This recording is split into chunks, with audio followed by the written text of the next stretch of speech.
Seth Kaplan is managing partner of Airline Weekly. Seth, is this a totally self-inflicted wound by United Airlines, and could they have just paid more money? Because then if they'd offered a couple grand, people would have scrambled to the front of the plane to volunteer. Instead, they're paying thousands to try to do damage control. Totally self-inflicted, Greta, both the incident itself and the aftermath.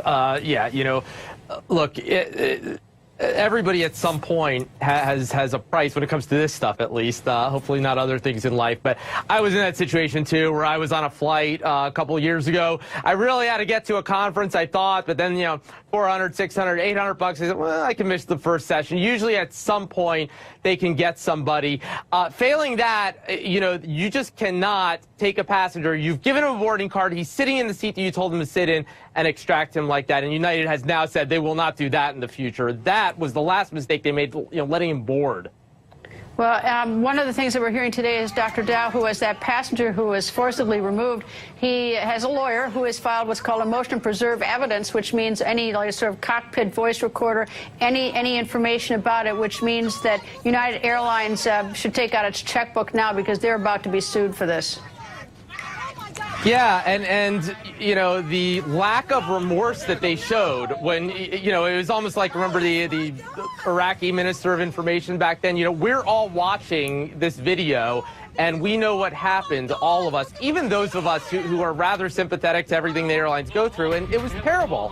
And for, you know, for 2-3 days, the airline's trying to tell us that it wasn't terrible.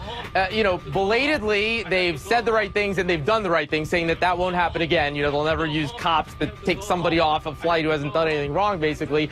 I'm glad they've done that. They just did themselves a lot of harm, and the airline industry a lot of harm by not doing the right thing sooner.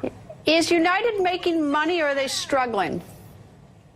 They're making money. They're not at the top of the industry, but they're fine now. The U.S. airline industry in general, the tide is high, so even kind of the underperforming airlines are doing rather well.